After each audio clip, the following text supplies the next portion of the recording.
It's the year 80 AD. The Colosseum has just opened in the heart of Rome. 50,000 gather to watch men fight, not for land, not for glory, but for survival. Laid over cold stone, the air is damp, heavy. Your hands tremble, blistered, raw from days of labor or punishment.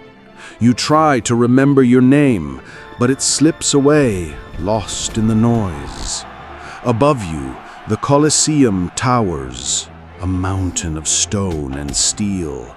50,000 Roman voices rise with the sun, hungry for blood. Not the blood of emperors, not of heroes or traitors, but of the forgotten, the condemned. You, calm but heavy with truth. No one really does. Maybe you once wore a soldier's armor, a warrior of Gaul, Thrace, or Numidia, captured in battle, stripped of pride, and shackled in chains. Or maybe you were just a man with debts, sold by your own people to buy time, food, survival. Some chose this path. Men called octorati, free citizens, driven by desperation, or the promise of coin, of fame, of a second chance. But here, beneath Roman stone, there are no more choices, no ranks, no names, only flesh, blood, and fear. You are no longer a man. You are property, a weapon, a piece of entertainment in the empire's grandest theater. Just another body waiting for the gates to open. This is your world now, the Ludus Gladiatorius, a gladiator school. You sleep behind locked gates and rise before the sun. Training begins at dawn. You drill in sun-scorched courtyards, swinging wooden swords heavier than steel to make real combat feel light. Your identity is shaped by your fighting style. Assigned, branded, a Murmillo, built like a legionnaire, shield heavy, strikes deliberate. A Retiarius, fast, exposed, relying on reach and speed, armed with nothing but a net and trident. Or a Thrax, agile and aggressive, with a curved blade and a high-crested helmet. But this isn't just war. This is theater. You're not training to survive. You're training to be watched. In Rome, they don't cheer for the fastest kill. They cheer for the show. The gate groans open. You step into the light. Maybe it's the Colosseum. 50,000 eyes locked on you. Or maybe Capua, smaller but no less cruel. The sun scorches your skin. The sand burns your feet. Across the arena, your opponent waits.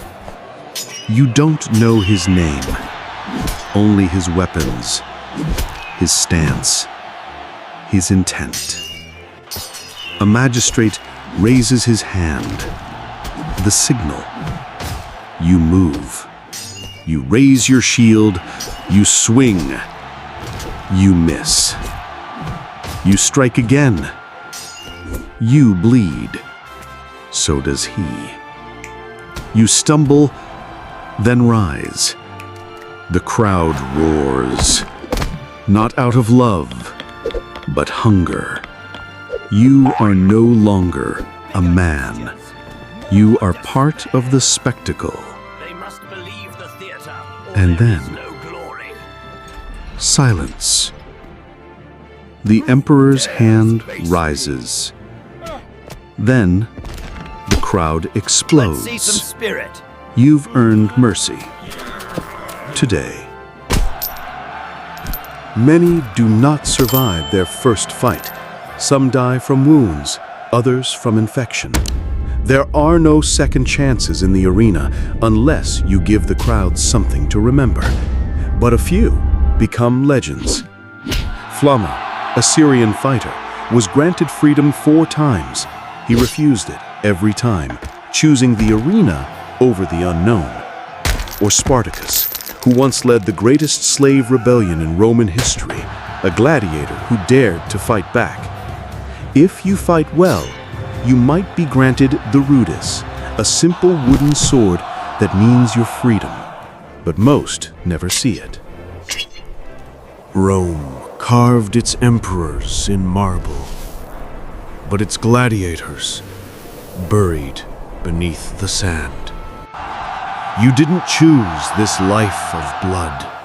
The empire chose it for you, because crowds need someone to cheer and someone to die. Maybe your name fades. Maybe your bones turn to dust. But for one moment, beneath the Roman sun, you rose from the dirt, lifted your weapon, and gave the empire something it would never forget.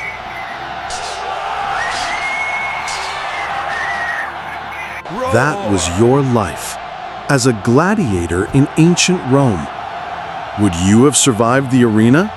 Subscribe for more stories from history and the lives you might have lived.